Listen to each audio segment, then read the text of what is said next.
ठीक है, चलो। सो हमने कुछ देखा था पिछले क्लास के अंदर। So we have seen something in terms of RNA interference के बारे में हमने यहाँ पे कुछ चीजें देखी थी। तो पहली चीज हमने यहाँ पे देखी थी कि यहाँ पे आपका माइलोडोजाइना इनकॉग्निशिया आपका यहाँ पे इन्वॉल्व है। That is a nematoda which is been involved over here. और इस निमेटोडा की मदद से व्हाट इज हैपनिंग, ये मदद तो नहीं कर रहा, बेसिकली आपके जाके प्लांट को इन्फेक्ट कर रहा है। It is actually infecting the roots of the plants, और वो भी टबैको प्लांट के रूट को ही इन्फेक्ट कर रहा है। So that is what it is been doing over here. ठीक है, तो ये आपका इस तरीके से यहाँ पे काम कर रहा है। हाँ जी नम्रता, गुड इवनिंग। सो माइलोडोजाइना इनकॉग्निशिया जाके आपके रूट्स को इन्फेक्ट करता है, और ये हमारे लिए एक प्रॉब्लम केस है। This is the concern we have to deal with. तो ये हमारे लिए एक कंसर्न है यहाँ पे, और इसको हमें यहाँ पे रिजॉल्व करना है। So we have to resolve this thing clearly, कि हम इसे कैसे रिजॉल्व करेंगे उसे हमें अभी हमें यहाँ पे देखना होगा। ठीक है, अनमोल शीमार, गुड इवनिंग बेटा। अनमोल, आपका नाम क्या है? सर ईशा। आप कहाँ से हैं? Sir SBS Nagar. Punjab. Yes sir. Alright, actually आपसे पहले बात नहीं हुई, तो आप बूट कैंप में थे पहले? Yes sir. ऑलराइट, मतलब विंटर कैंप में थे आप? यस सर, आपने पढ़ाया है हमें। ऑलराइट, आप कौन से क्लास में थे? B6 में थे, B04 में थे, कहाँ पे थे आप?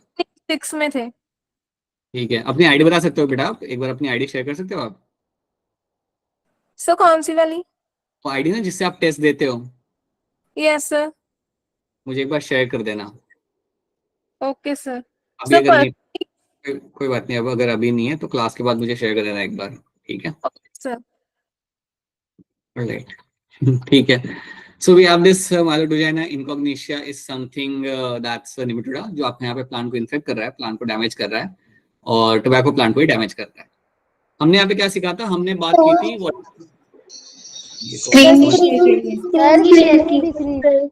बहुत बढ़िया, बहुत बढ़िया। ठीक है, ठीक है, बहुत खुश हो गए। अरे अनिरुद्ध, शिवा कहाँ पे है? पहले आ गया क्लास में, लेके आ तो उसको भी।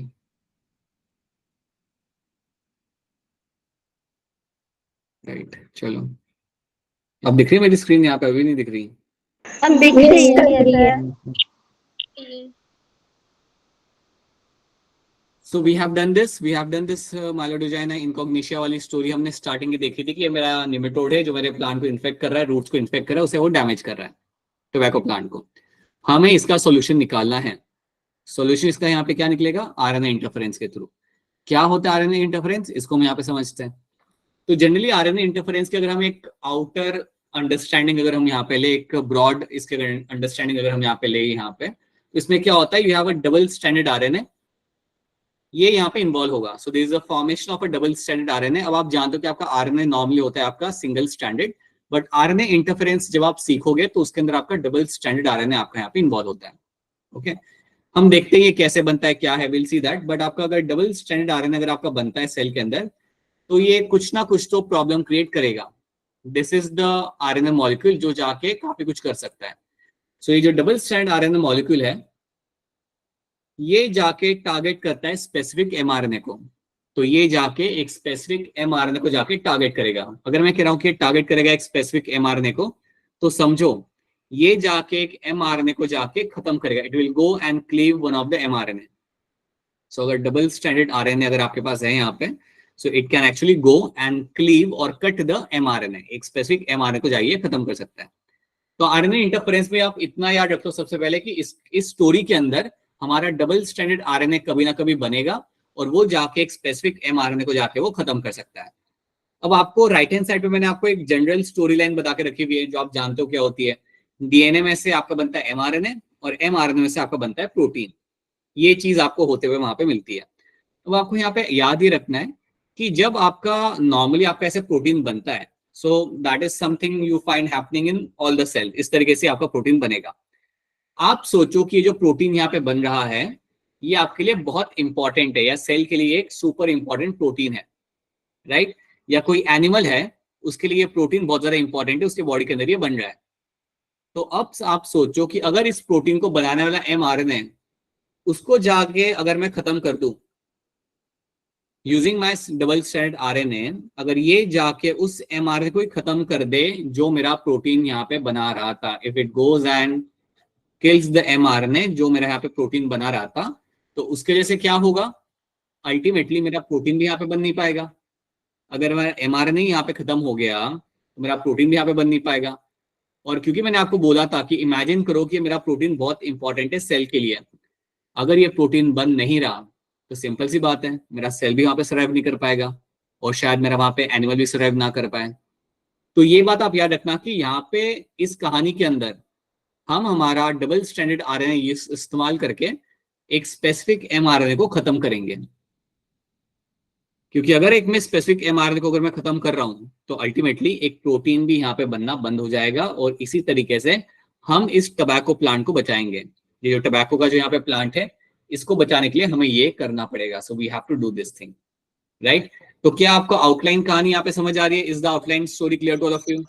Yes, sir. Yes, sir. Yes, sir. और जो पंजाब के बच्चे हमारे साथ उनको क्लियर है? Yes, sir. Yes, sir. Please आप कोई बोलना है, आप भी वहां से लाइक कि अब मैं क्यों बोलूं, मैं तो पुरानी हो चुकी। यू आल्सो हैव टू मेरा okay. So this is what you have to, this is what you find happening over here, right. अब देखो यहाँ पे होता क्या है,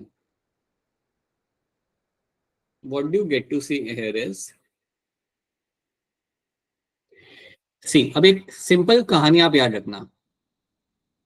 आपके अगर सेल के अंदर you have inside the cell if you have a double stranded RNA, अगर आपका डबल स्ट्रैंडेड आरएनए आपका बनाया जाता है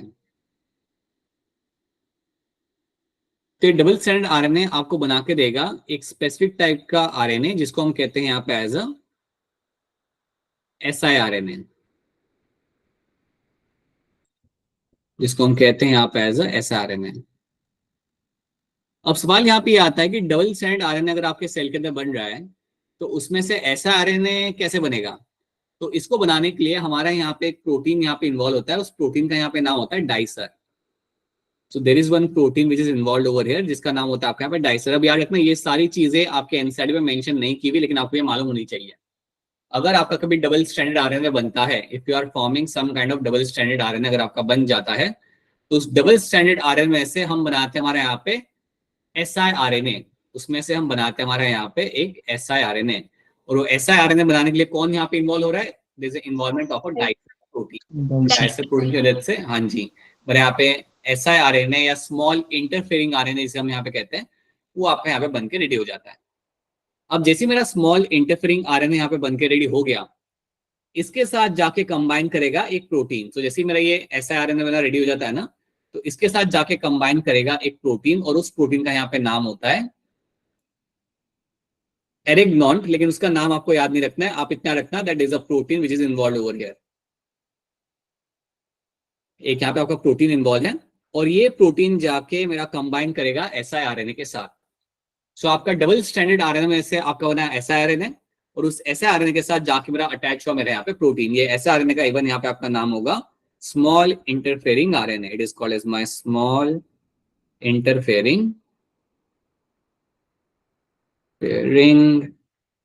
RNA. ठीक है, तो स्मॉल इंटरफेरिंग आरएनए जो आपका यहाँ पे है, इसके साथ एक प्रोटीन अटैच होगा और जब इसके साथ जाके एक प्रोटीन अटैच होता है तो ये जो पूरा कॉम्प्लेक्स आपके सामने बन चुका है ना, ये जो कॉम्प्लेक्स आपका यहाँ पे बन चुका है, इस कॉम्प्लेक्स को हम यहाँ पे बोलते हैं एज अ रिस्क।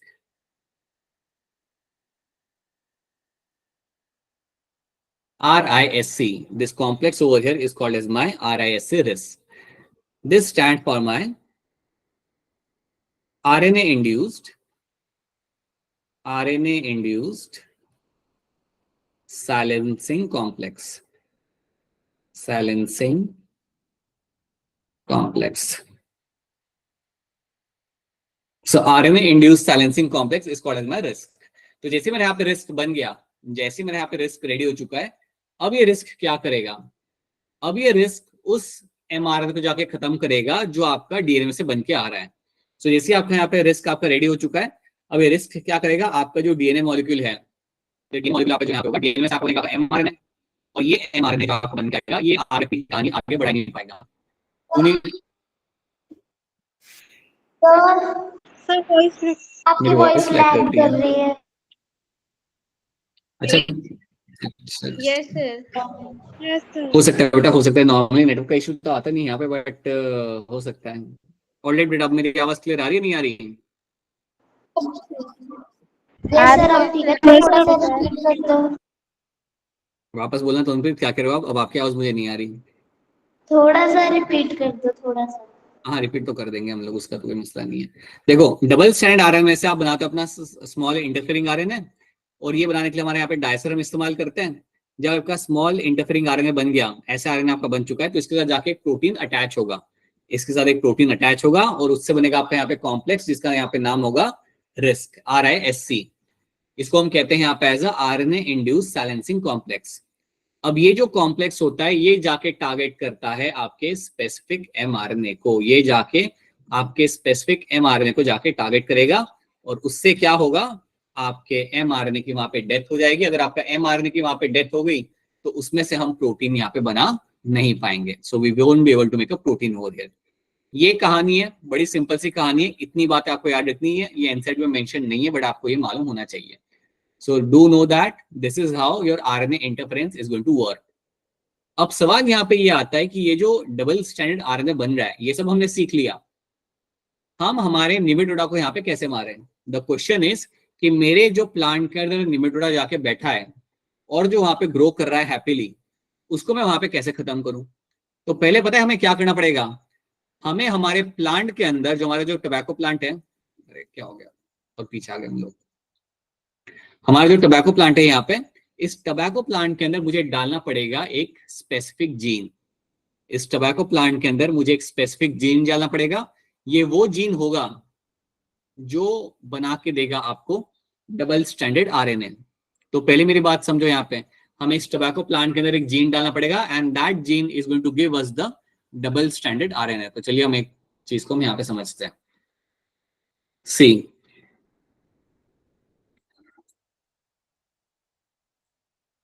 अगर यहाँ पे एक प्लांट है, समझे यहाँ पे मेरा टोबैको प्लांट है, और टोबैको प्लांट के अंदर मुझे भेजना है मेरे यहाँ पे एक पर्टिकुलर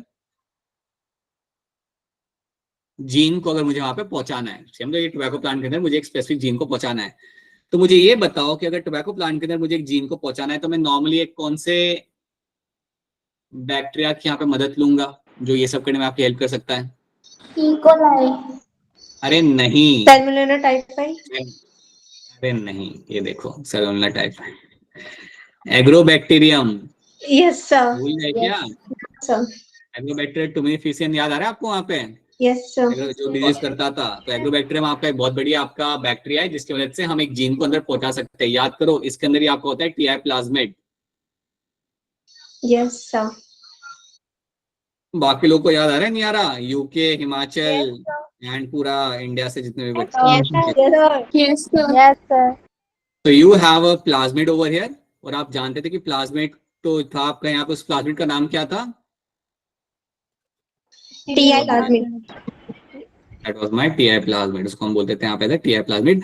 जो बच्चे नए हैं वो सुन लो, एक बैक्टीरिया होता है जिसका नाम होता है एग्रोबैक्टीरियम। इस बैक्टीरिया का फायदा क्या होता है? ये बहुत इन्फेक्ट करता है प्लांट्स को। ये बैक्टीरिया के अंदर एक पोटेंशियल होता है कि प्लांट को जाके इन्फेक्ट कर सकता है इजीली। तो हम क्या करते हैं कि इस बैक्टीरिया के अंदर जो प्लाज्मिड है, उस प्लाज्मिड के अंदर हम डालते हैं हमारे काम का gene. So we will add a specific gene in this particular plasmid. तो जो मेरा प्लाज्मिड यहाँ पे होगा, इस प्लाज्मिड के अंदर I will be adding some specific gene. इस प्लाज्मिड के अंदर I'll be adding some specific genes. So these are my specific genes. ठीक है, तो ये मेरा रिकॉम्बिनेंट डीएनए बन चुका है। तो याद रखना, इसके प्लाज्मिड के अंदर मैंने अपने काम का एक जीन यहाँ पे लगा दिया, और अब मैं क्या बोलूंगा इस बैक्टीरिया को कि जाके वो इन्फेक्ट करे। So now I will allow the bacteria to infect the plant. अब ये बैक्टीरिया जाके मेरे प्लांट को इन्फेक्ट करेगा। अब एक चीज याद रखना कि हमें यहाँ पे फायदा मिलेगा। ये मत सोचना कि सर इन्फेक्ट कर रहा है प्लांट परेशान हो जाएगा, ऐसा कुछ नहीं हो रहा। जब बैक्टीरिया अंदर जाएगा तो ये जो जीन है ना, specific gene, that gene will gate incorporated into the genome of the plant. वो जो जीन हम यहाँ पे डाल के रखा हुआ है बैक्टीरिया के अंदर, ये जीन चला जाएगा प्लांट के डीएनए के अंदर।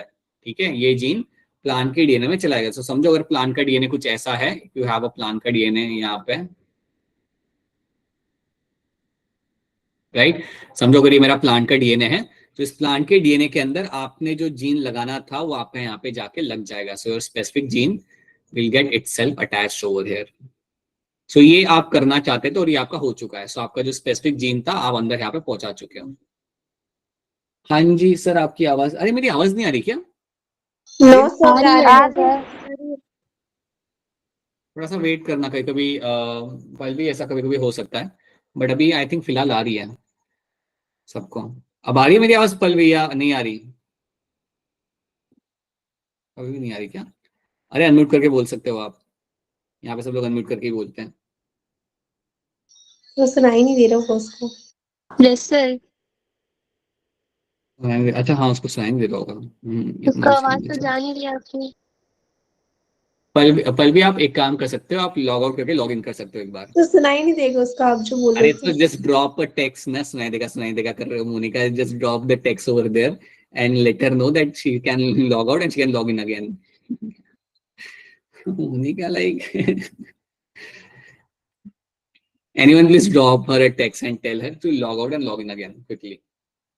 Okay, so you have a specific gene over there. हाँ, थैंक यू। अब बताएंगे, 8 लोग आके बताएंगे सब। So you have a specific gene over here, right? जो आपका यहाँ पे प्लांट जीनोम के अंदर जाके यहाँ पे लग चुका है, जो आपका प्लांट जीनोम में जाके आपका लग चुका है। So this has got itself attached into the plant genome. ठीक है, तो ये प्लांट की जीएनए में ये आके लग चुका है। अब याद रखना, अब आपकी कहानी वही होगी जो हम पहले देख रहे थे। तो अब ये जो जीन आपके यहाँ पे लग चुका है ना, so now the gene which has attach into the plants. अब देखो यहाँ पे होता क्या है, अब आप इस चीज को आप समझ पाओगे आराम से। मेरा प्लांट है और प्लांट का डीएनए है मेरा यहाँ पे, और इसके अंदर मेरा यहाँ पे वो जीन लग चुका है जो मैंने बैक्टीरिया के थ्रू अंदर पहुंचा दिया था। अब ये जो जीन मैंने यहाँ पे लगा के रखा हुआ है ना, इसके वजह से क्या बनेगा, I will find 2 strands of RNA will be form. अब यहाँ पे मेरे बनेंगे 2 strand ऑफ आरएनए, एक बनेगा मेरा यहाँ पे 5' to 3' और एक बनेगा मेरा यहाँ पे 3' to 5'। और ये जो मेरे 2 strand यहाँ पे बनेंगे, these strand will ultimately form the hydrogen bonding, इनके बीच में आपका हो जाएगा। सो यहाँ पे आपको हाइड्रोजन बॉन्डिंग होते हुए आपके यहाँ मिलेगा, and this will be called as my double standard RNA. तो यहाँ पे मेरा डबल स्टैंडर्ड आरएनए मेरा यहाँ पे बन चुका है। तो याद रखना, हमें वो जीन पहले वहां पे पहुंचाना है और तब आपका यहाँ पे डबल स्टैंडर्ड आरएनए इस तरीके से आपका बनकर रेडी हो जाएगा, राइट। अब एक बार आपका डबल स्टैंडर्ड आरएनए आपके यहाँ पे बनकर रेडी हो गया है, अब याद रखना कि आपका जो ये होगा द एनिमल, द निमेटोडा जो आपका यहाँ पे, वो आपके प्लांट के सेल को खाएगा, वो आपके प्लांट के सेल को खाएगा। और जब वो प्लांट के सेल को खाएगा तो वो डीएनए भी उसके पेट में, उसके बॉडी के सेल्स में चला जाएगा। So that DNA will get inside its body cells के अंदर वो आ जाएगा। और एक बार वो डीएनए आपके बॉडी सेल्स के अंदर चला गया निमेटोडा के, अब डीएनए अपना काम करना चालू करेगा। So now what will happen, इस डीएनए में से आपका बनेगा डबल स्टैंडर्ड आरएनए, और ये डबल स्टैंडर्ड आरएनए जो आपका यहाँ पे होगा, this will lead to a formation of your कौन सा आरएनए, इस बताओ कौन सा आरएनए बनेगा इसमें से? siRNA, right. siRNA यहाँ पे आपका बनेगा। और ये siRNA बनाने के लिए आपका यहाँ पे कौन सा प्रोटीन आपका यहाँ पे इन्वॉल्व था? डाइसर प्रोटीन मेरा यहाँ पे इन्वॉल्व था। हाँ जी, उसके वजह से मेरा यहाँ पे siRNA यहाँ पे मेरा बनकर रेडी हो जाएगा। एक बार मेरा यहाँ पे siRNA बनकर यहाँ पे रेडी हो गया, इसके साथ मेरा कौन सा प्रोटीन आके अटैच करेगा? एक प्रोटीन आके अटैच करेगा। Just remember that one protein will come and attach with the siRNA। अब ये जो मैं आपको सिखा रहा हूँ ना, ये बहुत मैं आपको कट शॉर्ट करके सिखा रहा हूँ, it is much more complex than this, but इतना अब ये भी आप याद रखो कि यहाँ पे एक प्रोटीन आके अटैच करता है, और ये जो कॉम्प्लेक्स आपका यहाँ पे रेडी हो चुका है, ये कॉम्प्लेक्स का नाम यहाँ पे क्या होगा? RNA induced silencing complex. This is called as my RNA induced silencing complex. तो ये मेरा यहाँ पे रेडी हो जाएगा। पल्लवी, क्या आपने वापस ज्वाइन कर लिया क्लास को? Pallavi, yes sir. अच्छा, अब आवाज आ रही है ना आपको मेरी? ठीक है, alright. So this is my, ये कैसा कभी कभी होता है ना, तो एक बार लॉग आउट करके लॉग इन करके ट्राई कर सकते हो आप। So once your RISC has been form, अब देखो इसमें एक ही चीज करनी है, जो भी निमिटोडा के अंदर जो उसका इंपॉर्टेंट आरएनए बन रहा होगा, सो डीएनए में से जो भी आपका यहाँ पे एमआरएनए जब आपका बनेगा, और ये एमआरएनए बनाता था उस निमिटोडा के लिए एक इंपॉर्टेंट प्रोटीन। तो अभी पता है यहाँ पे क्या होगा, आपका रिस्क कॉम्प्लेक्स जाएगा और आरएनए को जाके खत्म करना चालू करेगा। So this will go and will start killing the mRNA जो वहां पे बन रहा होगा। अब अगर मेरा एमआरएनए वहां पे खत्म हो रहा है तो सिंपल सी बात है, ये बन ही नहीं सकता, प्रोटीन वहां पे बन ही नहीं सकता। तो आपका प्रोटीन भी आपका वहां पे बनना बंद हो जाएगा। और जैसे ही आपने ये होते हुए देखा in a matter of some time, वो प्रोटीन बहुत एसेंशियल था मेरे निमिटोडा के लिए, तो मेरा निमिटोडा वहां पे सर्वाइव नहीं कर पाएगा और उसकी वहां पे डेथ हो जाएगी, यानी कौन सर्वाइव, और वो वहां पे खत्म हो जाएगा। तो इस तरीके से आप अपने प्लांट्स को बचाओगे from the issue of your Meloidogyne incognita. उससे अपने प्लांट्स को आप इस तरीके से बता सकते हो, that is my RNA interference. इसी कहानी को हम बोलते हैं यहाँ पे आरएनए इंटरफेरेंस। तो आपको याद ही रखना है कि सबसे पहले आपको प्लांट के अंदर पहुंचाना है स्पेसिफिक जीन, और वो पहुंचाने के लिए आपकी मदद करेगा आपका यहाँ पे एग्रोबैक्टीरियम, क्योंकि वो प्लांट में काफी इजीली इन्फेक्ट कर लेता है। एग्रोबैक्टीरियम की मदद से आप अपने स्पेसिफिक जीन को प्लांट के अंदर पहुंचा दोगे, उसके बाद कुछ नहीं होगा। उसके बाद आप ये सोचो कि उस निमेटोडा जाके प्लांट के सेल्स को खाएगा, और जब वो प्लांट के सेल्स को खाएगा तो उसके पेट में भी वो डीएनए आप वहां पे पहुंच जाएगा। बेसिकली सेल्स के अंदर वो डीएनए का फ्रेगमेंट आप वहां पे पहुंच जाएगा, and now that can form the double standard RNA. और वो डबल स्टैंडर्ड आरएनए जो वहां पे होगा उसमें से बनेगा आपका यहाँ पे siRNA, और वो siRNA फिर अल्टीमेटली आपको बनाता है आपका रिस्क कॉम्प्लेक्स, एंड देन वो रिस्क कॉम्प्लेक्स जाके अपने mRNA को जाके खत्म करता है। It will go and kill the mRNA, जिसकी वजह से अल्टीमेटली आपका प्रोटीन फॉर्मेशन आपके यहाँ पे नहीं हो पाएगा। तो ये आपको रखना है याद, this is the story you have to know in terms of RNA interference. बताइए बेटा, बताइए क्या सवाल है आपका, बोलिए। सर ये जो आपने जब दूसरी बार जब बनेगा ना ये डबल स्टैंडर्ड आरएनए वगैरह, वो दूसरी बार निमेटोड के अंदर बनेगा, मतलब उसके प्लांट के अंदर नहीं बनेगा ना, टोबैको प्लांट के अंदर? नहीं, सो व्हाट विल हैपन, इसके अंदर आपके दो टाइप होते हैं आपके यहाँ पे। अगर इसको आप डिटेल्स में, इसमें दो तरीके होते हैं। एक ही होता है कि निमेटोडा ने प्लांट सेल को खाया, the DNA becomes a part of your Nematoda, और वहां पे बनेगा आपका वहां पे डबल स्टैंडर्ड आरएनए। एक तो ये जो मैंने आपको यहाँ पे सिखाया। दूसरा ये होता है यहाँ पे कि आपके निमेटोडा जब उसे खा रहा है प्लांट को, तभी प्लांट के अंदर डबल स्टैंडर्ड आरएनए बन चुका है, तभी प्लांट के अंदर डबल स्टैंडर्ड आरएनए आपका बन चुका है, और वो निमेटोडा के सेल्स में जाने के बाद will lead to a formation of a risk complex. तो दो तरीके यहाँ पे होते हैं। In both the ways you will find ultimately आपका रिस्क कॉम्प्लेक्स बनेगा निमेटोडा के सेल्स के अंदर, and it will go and kill the mRNA. समझ आई मेरी बात Monica? Yes sir. This is what you find happening over here, ठीक है। और ये बाकी बच्चों को समझ आ रहा है जो नए बच्चे हमारे साथ यहाँ पे हैं? ईशा, यस पल्लवी, जसनूर एंड सौरभ, ठीक है। थोड़ा आपको नया लग सकता है कुछ चीजें, but I hope it's clear to you, ठीक है। ऑलराइट, तो that is what you find happening in this. Yes. तो ये चीज आप हमने यहाँ पे देख ली, और ये है आपका कहानी ऑफ योर आरएनए इंटरफेरेंस की कहानी है। अब यहाँ पे कुछ चीजें लिखी हुई है, तो ये सब चीजें आप अपने एक बार आप पढ़ सकते हो खुद से। These are all like very simple things over here, you can read from your end, right. इसमें एक चीज मुझे यहाँ पे आपको एक्सप्लेन करनी है कि यहाँ पे कुछ लिखा हुआ है जो आप यहाँ पे याद रखना। The introduction of DNA was such that it produced both sense strand and anti-sense strand. That means दो strands. Sense anti-sense का मतलब समझ जाओ, that they are making two strands of RNA जो ultimately आपके complementary RNA बन के they make a double strand RNA. These two RNAs being complementary to each other formed a double stranded RNA that initiate the RNA interference. Thus silence a specific mRNA.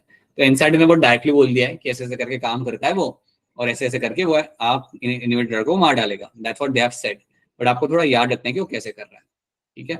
सो ये याद रखना, this is a story of your Nematoda, और यहाँ पे हम agrobacterium को यहाँ पे इस्तेमाल करेंगे एज अ वेक्टर, ताकि हमारे स्पेसिफिक डीएनए को हम अंदर तक पहुंचा सके। तो ये चीज भी आपको यहाँ पे रखनी है याद। तो this is something we have done. अब इसका आंसर आप मुझे यहाँ पे दे सकते हो। In RNA interference the genes are silent using what? Hand raise कर इसका आंसर देने के लिए फटाफट बताइए, जानने क्या सर आंसर? ऑप्शन ए। नहीं कह रहे हो आप यहाँ पे। नम्रता, क्या लग रहा है आपको इसका answer? Option A. Option A बनेगा यहाँ पे as a correct answer, right. ये क्वेश्चन हम लोग कल कर चुके हैं। ये बताओ, पढ़ लो खुद से and then raise your hand. read the question thoroughly and then raise your hand. What can be the answer in this? चलिए नए बच्चे आप भी बता सकते हो. Tobacco plant resistant to nematode have been developed by introduction of a DNA that produces what? हमने यहाँ पे एक हमारा यहाँ पे डाल के रखा हुआ है हमने हमारा यहाँ पे डीएनए, और वो डीएनए अल्टीमेटली आपको यहाँ पे क्या बना के देगा? Raise your hand to answer this. बताइए जसनूर, क्या होगा इसका आंसर यहाँ पे?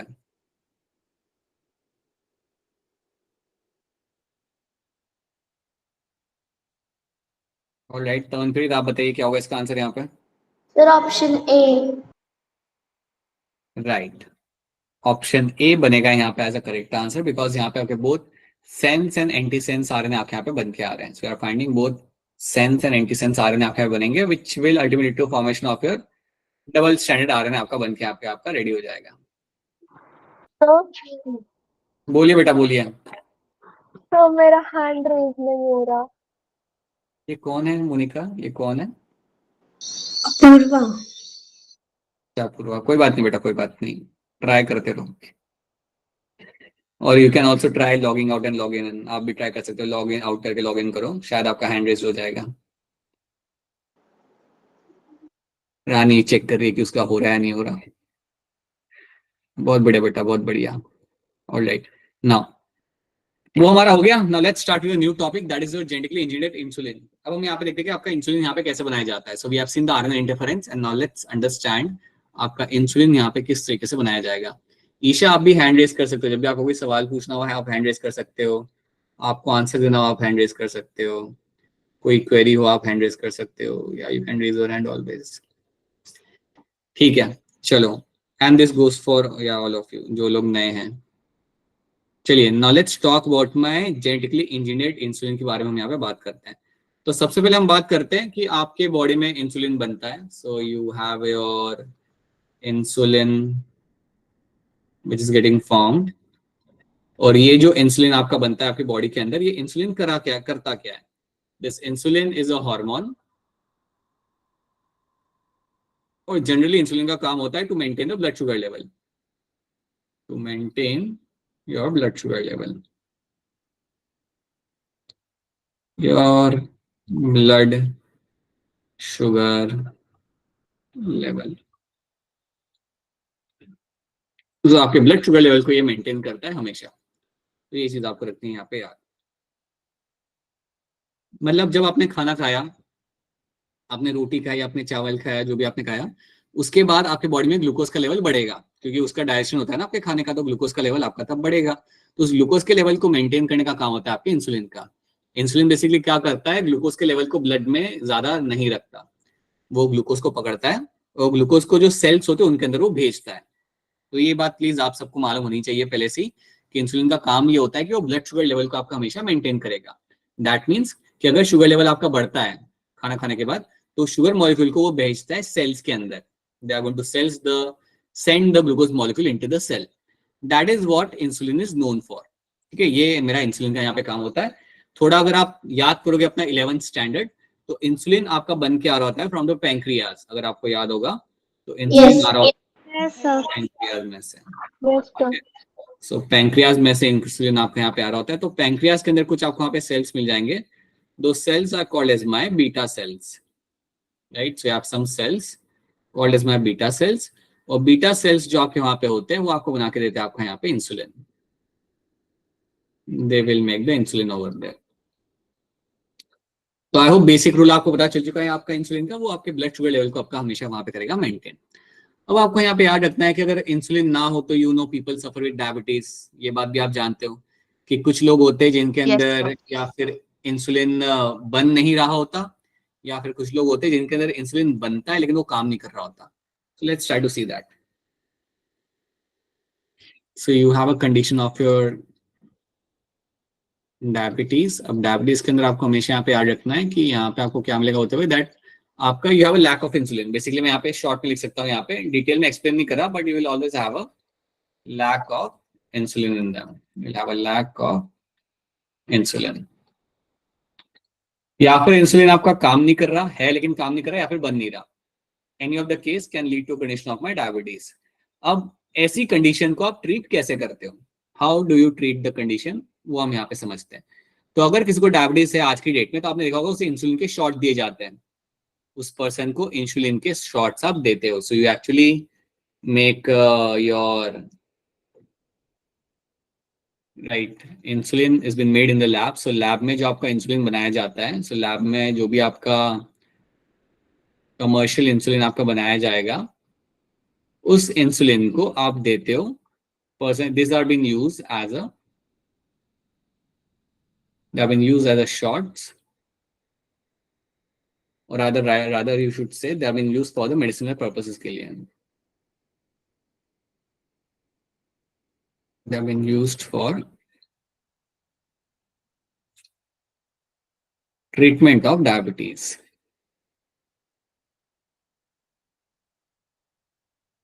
तो डायबिटीज के पेशेंट को आप यहाँ पे इंसुलिन के आप शॉट्स देके उनको like you are going to make sure that they are having their normal life. अब यहाँ पे कुछ चीजें आपको यहाँ पे याद रखनी है। The one thing you have to know here is कि आपका इंसुलिन का जो हार्मोन होता है वो जनरली आपका दिखता कैसे है। सो आपको जो इंसुलिन का जो हार्मोन होता है, जो आपके अंदर बॉडी के अंदर नेचुरली आपका बन रहा है, the hormone which is getting formed naturally inside your body, उसको हम बोलते हैं यहाँ पे एज अ प्रो हार्मोन। सो जब इंसुलिन आपका पहले बनता है तो उसको हम बोलेंगे वहां पे एज अ प्रो हार्मोन। अब ये प्रो हार्मोन क्या होता है, right, what is my pro hormone which is been form. So pro hormone मतलब आपका जो इंसुलिन होगा वो कुछ इस तरीके से होगा।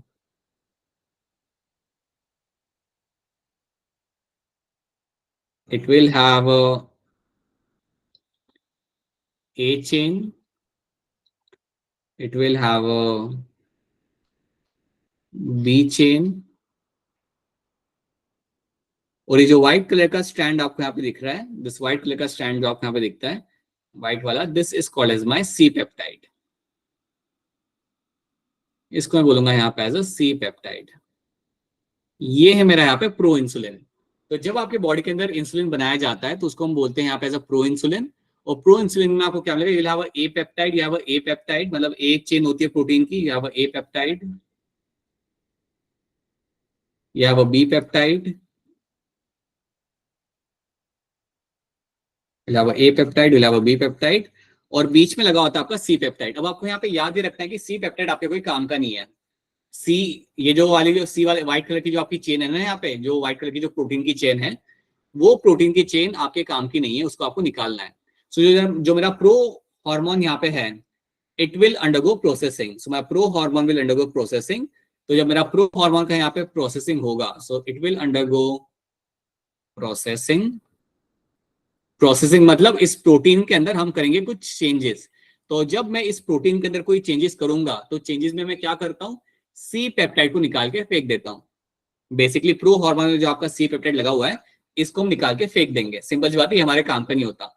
तो अगर मैं सी पेप्टाइड को निकाल देता हूं, उसके बाद मेरा अगला टास्क क्या होता है, ए पेप्टाइड और बी पेप्टाइड को बाइंड करना। तो सी पेप्टाइड को निकाल दिया जाएगा और उसके बाद आपका जो ए पेप्टाइड और बी पेप्टाइड है, उन दोनों को हम यहाँ पे जोड़ देंगे। सो मेरा ए और बी पेप्टाइड यहाँ पे जोड़ दिया जाएगा और बीच में जो आपको यहाँ पे बॉन्ड्स मिलेंगे, they are my disulphide bond. तो यहाँ पे जो मुझे यहाँ पे बॉन्ड मिलते हैं, those bond over there are called as my disulphide bond. तो याद रखना, your A chain and B chain are attached to each other. Your A chain and your B chain दोनों एक दूसरे के साथ यहाँ पे अटैच किए जा चुके हैं, राइट। और जो बॉन्ड यहाँ पे आपको मिल रहा है, that is my disulphide bond. जो इनके बीच में आपको यहाँ पे जो बॉन्ड मिल रहा है, this bond over here is called as your disulphide bond. इस तरीके से आपका फंक्शनल इंसुलिन आपके यहाँ पे रेडी हो चुका है। ये सब आपके सेल्स के अंदर ही हो रहा है, ठीक है, ये कोई हम लैब में नहीं कर रहे।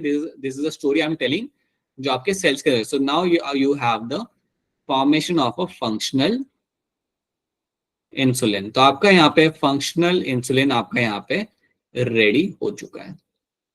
तो ये बात तो पहले आपको यहाँ पे रखनी है याद कि प्रो हार्मोन में से हमने बनाया हमारा फंक्शनल इंसुलिन, और हमने कैसे बनाया, by removing the C peptide. C peptide को आप निकाल के हटा देते हो और उसी इवेंट को हम यहाँ पे कहते हैं प्रोसेसिंग। प्रोसेसिंग मतलब कोई चेंजेस करना।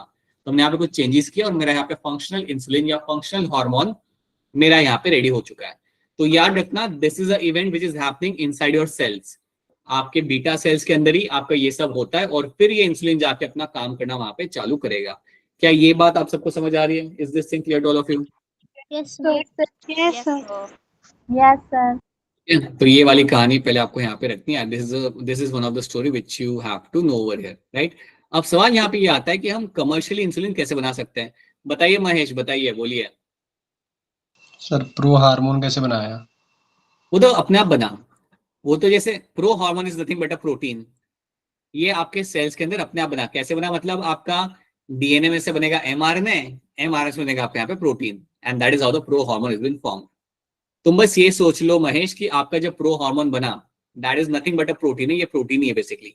जब आपका ये प्रोटीन बना, इस प्रोटीन के अंदर आपको करने पड़ते हैं कुछ चेंजेस. इस प्रोटीन के अंदर आपको करने पड़ते हैं कुछ चेंजेस, और वो चेंजेस करने के बाद आपका फंक्शनल इंसुलिन आपका रेडी हो जाता है, या मैं फंक्शनल हार्मोन जो मेरा इंसुलिन है वो मेरे यहाँ पे रेडी हो जाएगा. महेश, बात पता चली मेरी? Yes sir. अरे महेश, सच्ची बताओ. Yes sir.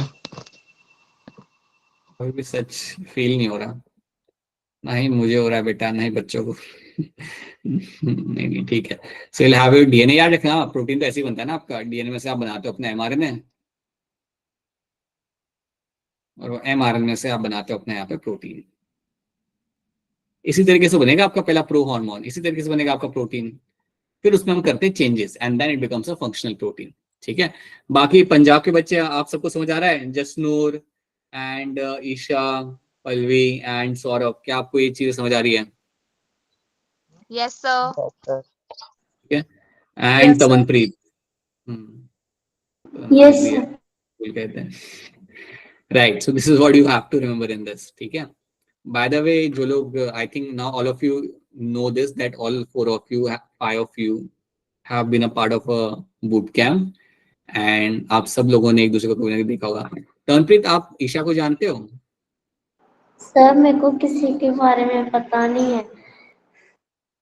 ऑलराइट बेटा, कोई बात नहीं, कोई बात नहीं. ठीक है. Okay, you might have again a boot camp, no? You might again have a boot camp in the upcoming winter, right? So maybe तब. All right. ठीक है. चलो. So that is something we have done.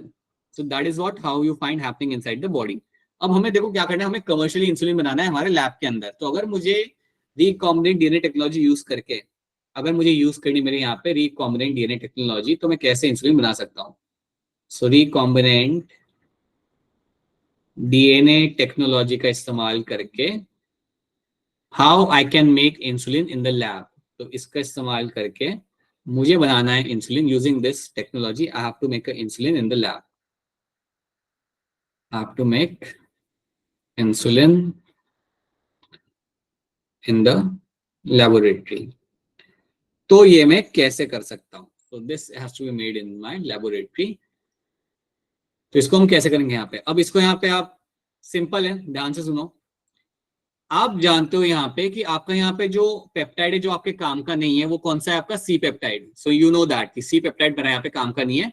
मेरे जो काम के यहाँ पे पेप्टाइड है, that's my A peptide and B peptide. ये दो मेरे पेप्टाइड यहाँ पे काम के हैं, जो अल्टीमेटली आपके इंसुलिन के अंदर आपको मिल जाते हैं. That is what you find in the insulin protein के अंदर. ठीक है. तो देखो अब आपको यहाँ पे करना क्या होता है. आप लोगे 2 बैक्टीरियाज और उनमें से आप 2 प्लाज्मिड आप निकाल लोगे. सो समझो you have a bacteria over here. ठीक है. तो यहां से आप बैक्टीरिया को पकड़ोगे, उसमें होगा प्लाज्मिड. उस प्लाज्मिड को आप बाहर निकालोगे.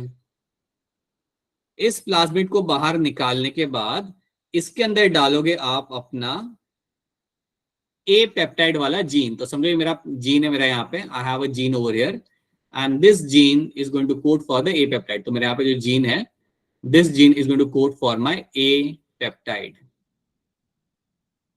ये मेरा ए पेप्टाइड का जीन है. तो इस जीन को मैं यहाँ पे प्लाज्मिड के अंदर लगा दूंगा. So this gene will be added into this particular plasmid. तो समझो इस प्लाज्मिड के अंदर मैंने अपना ए पेप्टाइड वाला जीन मैंने यहाँ पे अपना लगा दिया. राइट. अब मैं क्या करूंगा, इस प्लाज्मिड को वापस ले आऊंगा मेरे यहाँ पे बैक्टीरिया के अंदर. सो now this plasmid will be brought back into the bacteria. तो बेसिकली क्या होगा, now the bacteria will have the plasmid, और ये प्लाज्मिड के अंदर लगा हुआ है मेरा यहाँ पे ए पेप्टाइड वाला gene. So this will have the A peptide वाला जीन यहाँ पे लग चुका है. ठीक है.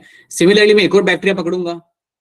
सिमिलरली एक और बैक्टीरिया मैं यहाँ पे पकड़ूंगा, और उस बैक्टीरिया के अंदर भी मैं क्या करूंगा, what I will be doing, इसके अंदर भी मेरा यहाँ पे होगा प्लाज्मिड, इस प्लाज्मिड को भी मैं बाहर निकालूंगा। अब आप मुझे बताइए कि जब मैंने प्लाज्मिड को बाहर निकाले तो इसके अंदर मैं कौन सा जीन लगाऊंगा? B peptide. राइट, यहाँ पे जो मैं जीन लगाऊंगा that is a gene for my B peptide. तो यहाँ पे जो मैंने जीन यहाँ पे लगाना है, so this is a gene over there. Peptide. हाँ जी, राइट। और जो जीन मैंने यहाँ पे लगाना है that's a gene for my B peptide. So that's a gene for my B peptide. So B peptide का जीन मैंने यहाँ पे आपको लगा देना है, तो मेरा बी पेप्टाइड का जीन यहाँ पे आपका लग जाएगा। सो बी पेप्टाइड का जीन आपका यहाँ पे आके लग जाता है। एक बार वो यहाँ पे आके लग गया तो इसी प्लाज्मिड को मैं वापस ले आऊंगा मेरे बैक्टीरिया के अंदर। So basically what will happen, so now my plasmid has a B peptide वाला जीन यहाँ पे। अब आपको कुछ नहीं करना, आपने दोनों बैक्टीरिया को सेपरेटली ग्रो करना है बढ़िया तरीके से।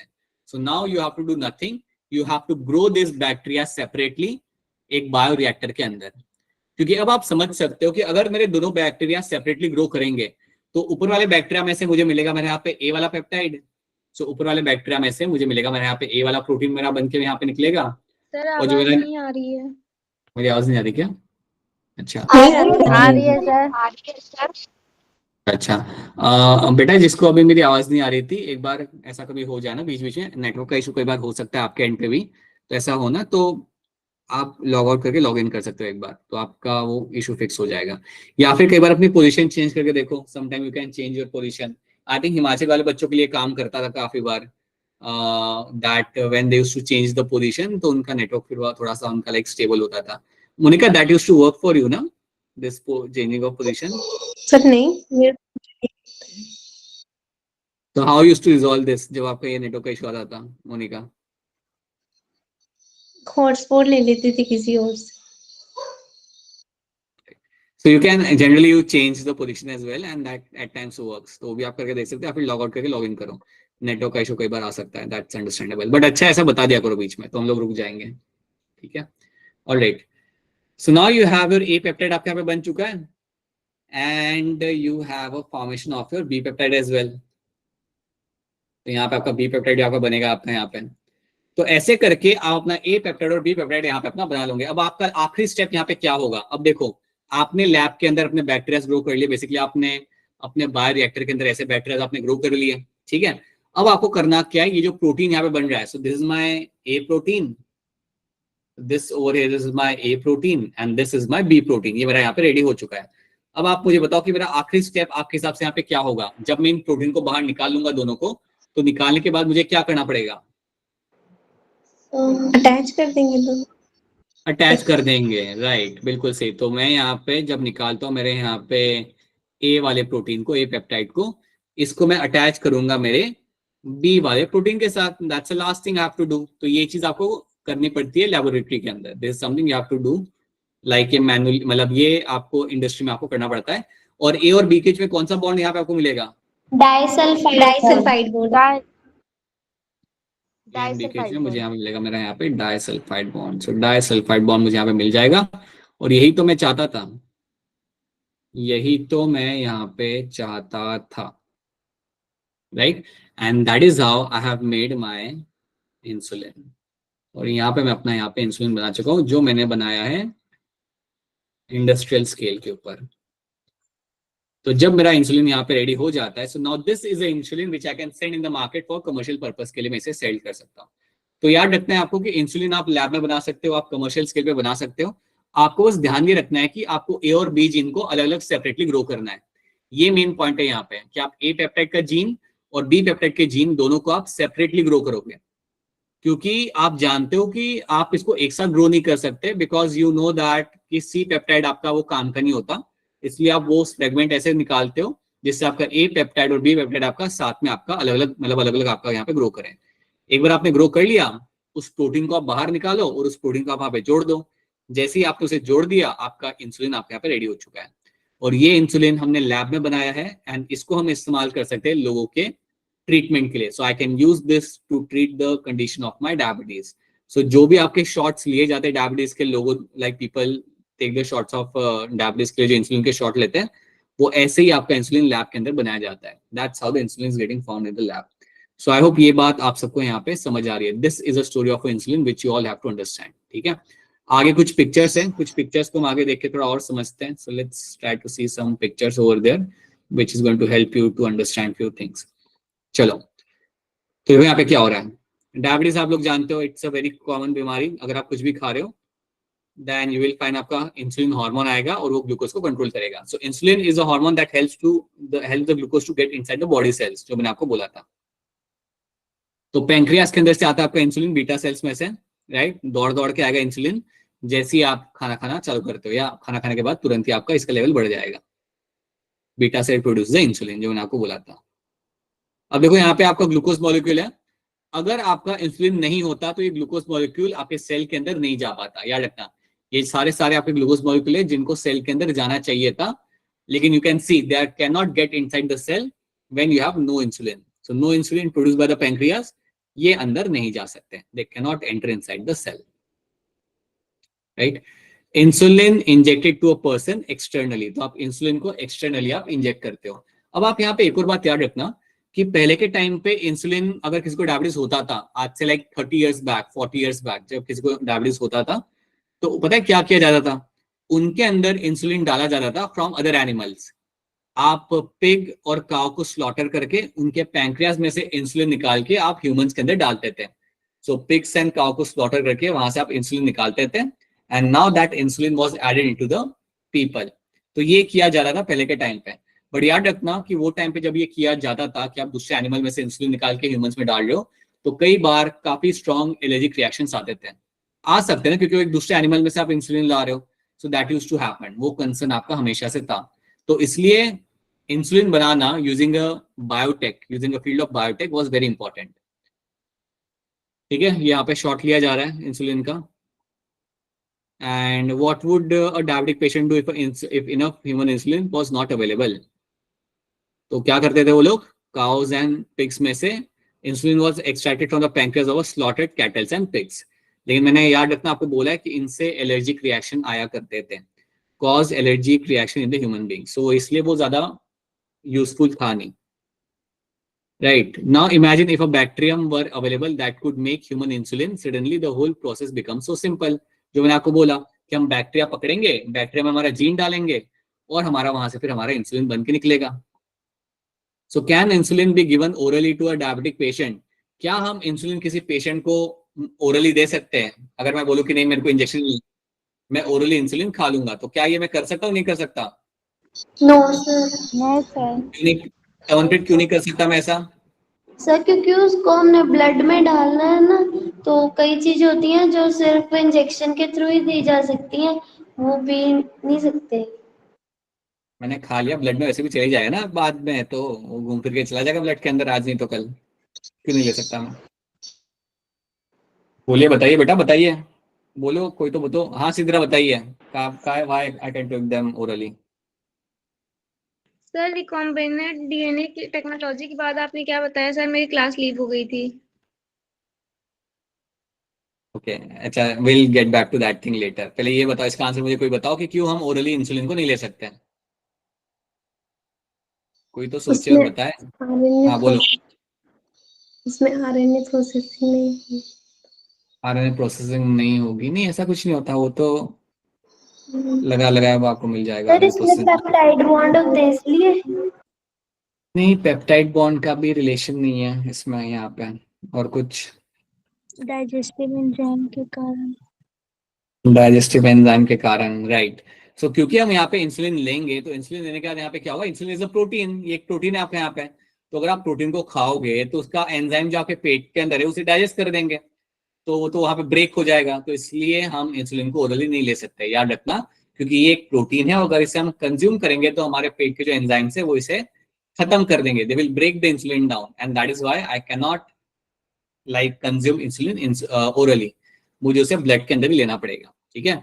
Insulin currently cannot be taken by mouth because the digestive juice in your stomach and intestine will break down the insulin before it has a chance to get into the bloodstream. तो ये हम नहीं कर सकते हैं. हाँ जी जसनूर, बताइए. आपकी आवाज ब्रेक हो रही है, प्लीज दोबारा समझाना इसका रीजन. हाँ, इसका रीजन यहाँ पे ये था कि इंसुलिन जो होता है बेटा, वो आपका एक प्रोटीन होता है. It is actually a protein.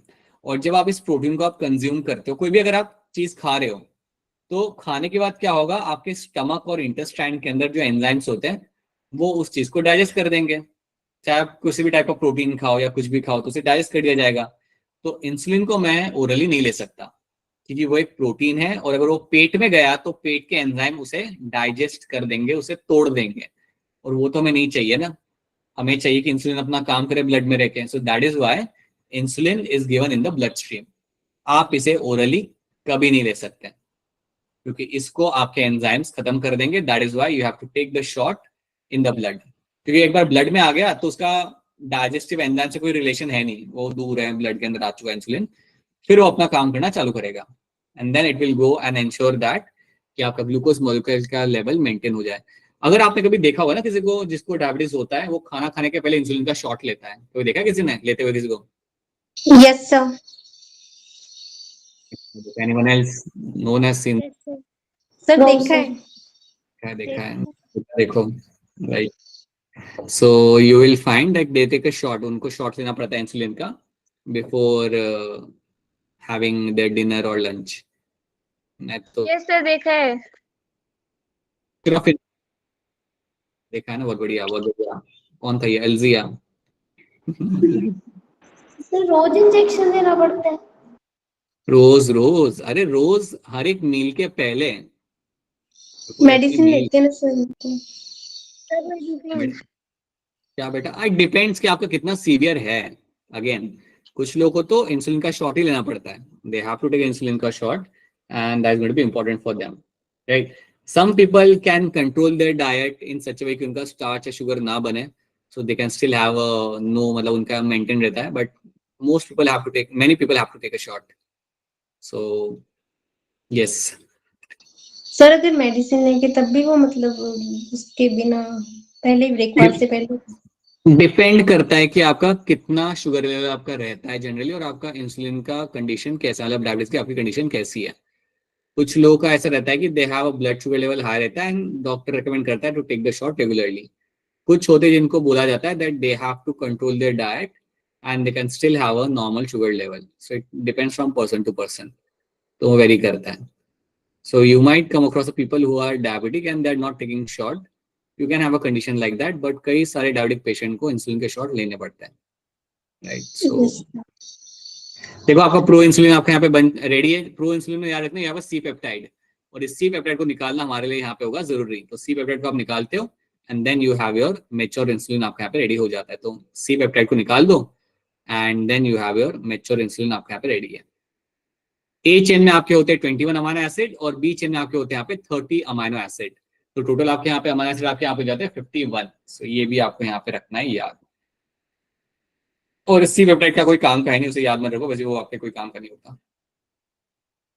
तो हम यहाँ पे क्या करते हैं, रिकॉम्बिनेंट डीएनए टेक्नोलॉजी की मदद से हम यहाँ पे क्या करेंगे, जो डेवलप की थी आपकी एली लिली ने, right, in 1983 Eli Lilly and American company use this method. तो ये एली लिली जो आपकी अमेरिकन कंपनी थी, इन्होंने ये मेथड यहाँ पे इस्तेमाल किया और उस मेथड की वजह से they were able to make this insulin.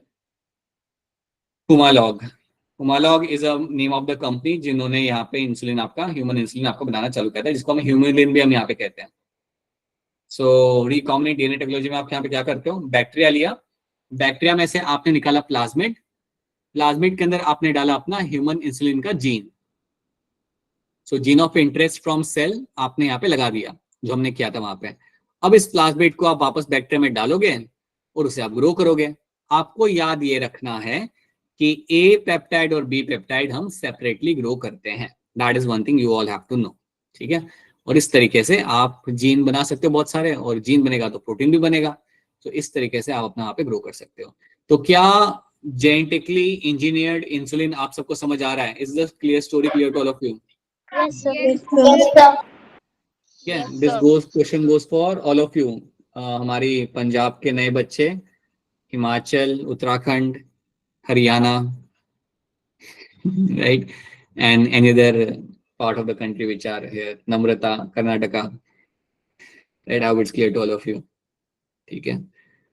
Okay, so that is something we have done. So ये आपको मालूम होना चाहिए। एक दो क्वेश्चन करके दिखाओगे आप मुझे? बस एक दो क्वेश्चन Yes, करके sir. तो क्वेश्चन यहाँ पे हैंड रेज करना पड़ेगा आपको, इसके लिए हैंड रेज करेंगे सब लोग।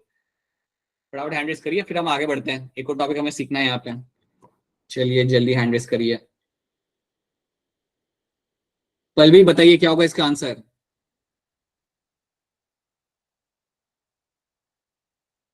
आपकी आवाज नहीं आ रही, जोर से बोलिए।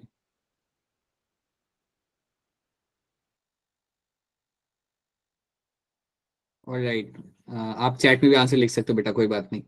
सौरभ आपका क्या होगा आंसर इसके अंदर। Sir B option. Option B कह रहे हो आप यहाँ पे। ऑलराइट, काजल टमटा बताइए क्या होगा आपका आंसर यहाँ पे। Option B sir. होगा। जसनूर क्या लग रहा है आपको यहाँ पे। Sir option B disulphide bridges. Right, so disulphide bridges आपका यहाँ पे, आप सबका आपका आंसर यहाँ पे सही है। इनकी मदद से आपके दो पॉल्यूटेड आप यहाँ पे जोड़े जाते हैं, ठीक है। सो ये अभी तो इस यही क्वेश्चन आप अभी आप कर सकते हो, यू कैन डू। अच्छा ठीक है, बताइए ये इनमें से कौन सा स्टेटमेंट आपके यहाँ पे गलत है। तो ध्यान से देखिए चारों स्टेटमेंट को, 2020 का ये क्वेश्चन है, बहुत पुराना क्वेश्चन है नहीं, सिर्फ 4 साल पुराना नहीं है। सो देखिए ध्यान से एंड टेल अस इनमें से कौन सा स्टेटमेंट आपका यहाँ पे हो जाएगा गलत। तो ध्यान से देखिए and raise your hand. Pallavi बताइए क्या होगा इसका आंसर यहाँ पे। बेटा अनम्यूट वाले बटन पे क्लिक करिए। ऑलराइट, आप चैट पे भी आंसर कर सकते हो। अनिरुद्ध क्या होगा इसका आंसर। सर दिल्ली वाला डी। ओके, महेश क्या लग रहा है आपको इसका आंसर। सर सी। जसनूर क्या लग रहा है आपको। Sir option C. Right, Tamanpreet. C option sir. C option आपके यहाँ पे सही आंसर है, ये करेक्ट नहीं है statement. The functional insulin has A and B chain link together by the hydrogen bond. तो हाइड्रोजन बॉन्ड नहीं होता बेटा, वहां पे आपका डाइसल्फाइड बॉन्ड होता है, तो इसलिए ऑप्शन सी बनेगा आपका यहाँ पे एज अ करेक्ट आंसर, ठीक है। That becomes a correct answer. पर भी कोई बात नहीं बेटा, आप चैट में भी आंसर कर सकते हो। ईशा आप भी हैंड रेस कर सकते हो आंसर देने के लिए, आप भी ट्राई कर सकते हो, सिंपल है ये सारे क्वेश्चंस। राइट, चलो आगे बढ़ते हैं। Let's talk about gene therapy. तो जीन थेरेपी के बारे में हम यहाँ पे बात करते हैं, सो इसको हम यहाँ पे समझते हैं, बट उसके पहले लेट मी, चलो यहाँ पे मैं एक दो स्लाइड्स आपके लिए यहाँ पे ऐड कर देता हूँ। Let me add couple of slides on this, तो हम जीन थेरेपी को आराम से सीख पाएंगे।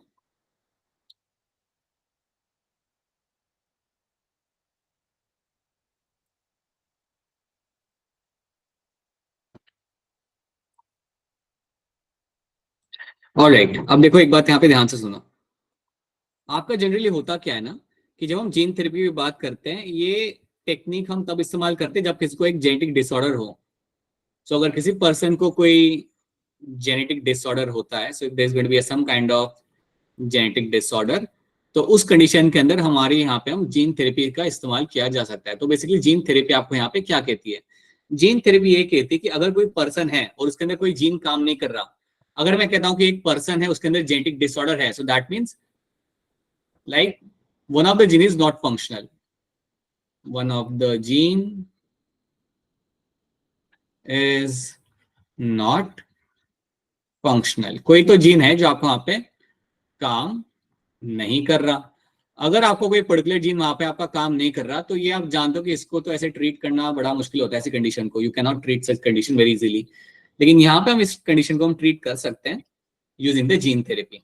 तो जीन थेरेपी में आप करते क्या हो, एक फंक्शनल जीन निकालते हो। So you take out a functional gene, एक फंक्शनल जीन आप आइसोलेट करते हो। तो एक फंक्शनल जीन को आप करोगे isolate, this will be isolate. Isolate करना मतलब निकालना सेल में से, और इस जीन को हमें डिलीवर करना है उस एनिमल के अंदर जिसके अंदर आपके जीन की कमी है। So now this has to be delivered, this has to be delivered in the affected person, in the affected person or embryo, or your embryo। तो उसके अंदर अभी आपको इसे जीन को डिलीवर करना है। तो आप सिंपल सी बात समझो कि अगर समझो मुझे कोई डिजीज है जो जेनेटिक डिसऑर्डर है, मतलब इसका मतलब क्या है कि वो जीन मेरा काम नहीं कर रहा मेरे बॉडी के अंदर, तो आप यहाँ पे क्या करोगे, अगर आपको जीन थेरेपी करनी होगी तो आप क्या करोगे, एक फंक्शनल जीन किसी और ह्यूमन में से निकाल के लाओगे और वो जीन को आप मेरे बॉडी के अंदर पहुंचा दोगे। अगर आप मेरे बॉडी के अंदर उस जीन को अगर आप पहुंचा देते हो, then that is the story of a gene therapy. या कई बार आप अगर ये चीज अगर आप कर सकते हो एम्ब्रियोनिक लेवल पे, अगर आप यही चीज अगर आप एम्ब्रियोनिक लेवल पे भी कर सकते हो कि आपको पता चल गया प्रेगनेंसी के दौरान कि जो एम्ब्रियो डेवलप कर रहा है उसके अंदर कोई ना कोई वहां पे जेनेटिक डिसऑर्डर है, तो आप क्या कर सकते हो, you can do a gene therapy. एक फंक्शनल जीन को आप डिलीवर कर सकते हो उस एम्ब्रियो के अंदर, ताकि उस एम्ब्रियो के अंदर जितने भी सेल्स बने उन सब के अंदर वो जीन जाके लग जाए और वो पर्सन को वो बीमारी से या वो कंडीशन से वो अपने आप को बचा पाए। सो जीन थेरेपी में आपको याद रखना है दैट एक फंक्शनल जीन को हम एक सेल्स के अंदर, एक ह्यूमन के अंदर या एक एम्ब्रियोनिक स्टेज के ऊपर हम उनसे वहां पे ट्रांसफर करेंगे ताकि हम वहां पे कंडीशन को ट्रीट कर सकें, ताकि वहां की जो कंडीशन है उसको हम वहां पे रिजॉल्व कर सकें। ये है आइडिया आपके जीन थेरेपी का। दिस इज अ मोटा मोटा idea of a gene therapy. एक फंक्शनल जीन को किसी इंसान के अंदर भेज दो, किसी पर्सन में भेज दो, किसी के एम्ब्रियो में भेज दो जहां पे एक जेनेटिक डिसऑर्डर है।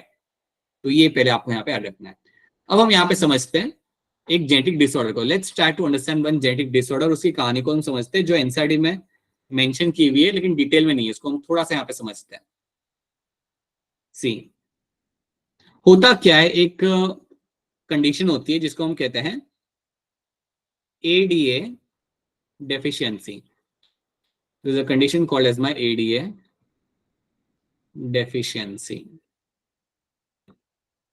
अब ADA deficiency का मतलब यहाँ पे क्या होता है, या ADA deficiency में एक्चुअली में यहाँ पे होता क्या है।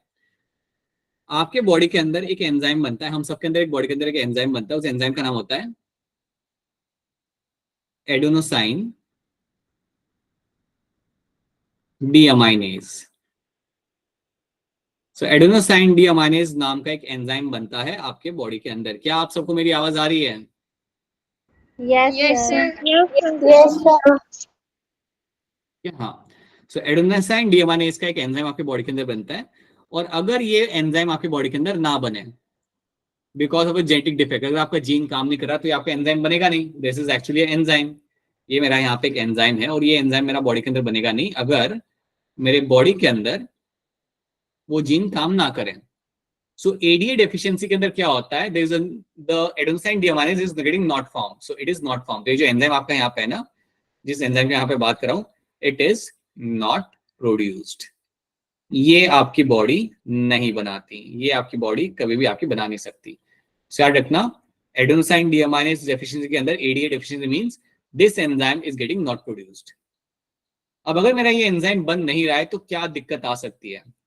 You will have a compromised immune system. अगर आपका ये एंजाइम बन नहीं रहा then you will have a compromised immune system. Compromise मतलब आपका वीक होगा immune system, you will have a compromised immune system. अब सवाल यहाँ पे ये आता है कि मेरा इम्यून सिस्टम यहाँ पे कॉम्प्रोमाइज कैसे हो रहा है, why my immune system is getting compromise. ये चीज को हम यहाँ पे समझते हैं। देखो आपके बॉडी में क्या होता है, अब एक बात बताओ कि इम्यून सिस्टम में आपके सेल्स कौन से होते हैं, इन्वॉल्व होते हैं, which cells are involved in the immune system? B cells B cells and T cells. T cells, B cells, ठीक है, आपके इन्वॉल्व होते हैं। तो मैं कह सकता हूँ कि आपके WBCs आपके यहाँ पे इन्वॉल्व होते हैं। I can very clearly see that कि आपके WBCs आपके यहाँ पे इन्वॉल्व होते हैं। ब्रॉडर टर्म मैं यहाँ पे यूज कर सकता हूँ, that your lymphocytes are involved, है ना। I can say my WBCs are involved, और being a broader term मैं यहाँ पे इस्तेमाल कर सकता हूँ, that I can call as a my lymphocytes are involved, यही होते हैं जो आपको इम्यून रिस्पॉन्स प्रोवाइड करते हैं। यही होते हैं जिनकी वजह से आपको, आपके पास एक well strong defined immune system आपका चलता है, काम करता है, ठीक है। अब देखो यहाँ पे होता क्या है, जनरली आपके सेल के अंदर एक मेटाबॉलिक पाथवे होता है, और सेल के अंदर एक मेटाबॉलिक पाथवे होने की वजह से एक चीज बनती है जिसको हम कहते हैं आप एज अ डीऑक्सी एडेनोसाइन। आप ऐसे समझो कि आपके सेल्स के अंदर ये एक कंपाउंड आपका बनाया जाता है। So this is a compound जो आपके सेल के अंदर बनता है। क्या नाम है इसका? यहाँ पे आपका डीऑक्सी एडेनोसाइन। अगर आपके सेल्स के अंदर डीऑक्सी एडेनोसाइन यहाँ पे आपका बन रहा है, हम सबके अंदर बनता है, इसको तुरंत कन्वर्ट कर दिया जाएगा इनटू डीऑक्सी आइनोसिन, इसको कन्वर्ट किया जाएगा इनटू डीऑक्सी आइनोसिन। अब डीऑक्सी एडेनोसाइन आपके लिए थोड़ा सा टॉक्सिक हो सकता है अगर ये रह गया तो याद रखना, जब डीऑक्सी एडेनोसाइन आपके बॉडी के अंदर बनता है तो ये कन्वर्ट कर दिया जाएगा इनटू डीऑक्सी आइनोसिन, और ये करने के लिए आपका जो एंजाइम यहाँ पे इन्वॉल्व होगा, that enzyme is my adenosine deaminase. So adenosine deaminase की मदद से हम इस मॉलिक्यूल को हम डीऑक्सी आइनोसिन में कन्वर्ट कर सकते हैं। याद रखना ये हमारे सेल के अंदर बनता है, हमारे डब्ल्यूबीसी के अंदर डीऑक्सी एडेनोसाइन बनता है और उसको हम कन्वर्ट कर देते हैं इनटू डीऑक्सी आइनोसिन। मैं इसमें थोड़ा और आपकी हेल्प करता हूं, मैं ऐसा कह सकता हूं कि ये मेरा है टॉक्सिक, इसको मुझे तुरंत कन्वर्ट करना है into non toxic form, deoxyinosine के अंदर मुझे इसे यहाँ पे कन्वर्ट करना है।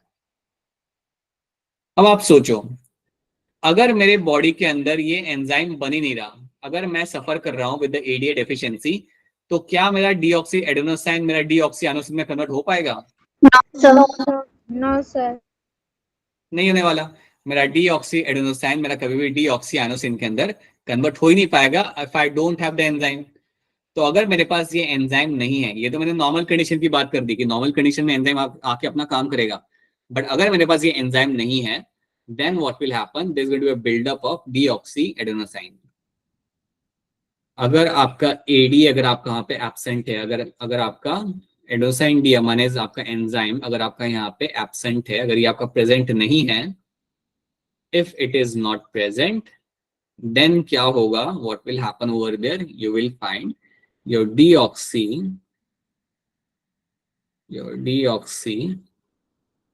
adenosine will increase in amount। इसका होगा आपका यहाँ पे buildup, this will build up, मतलब ये सेल के अंदर बढ़ेगा नहीं, ये ऑब्वियसली बात है, दिस विल बिल्ड अप। और जब मेरा यहाँ पे डीऑक्सी एडेनोसाइन मेरा यहाँ पे बिल्डअप हो जाएगा, when it will increase in the high amount in the cell, ये क्या करता है, इसके वजह से ये जाके आपके डब्ल्यूबीसी की जान ले लेगा। So basically it is going to kill the WBC. So this buildup will lead to a death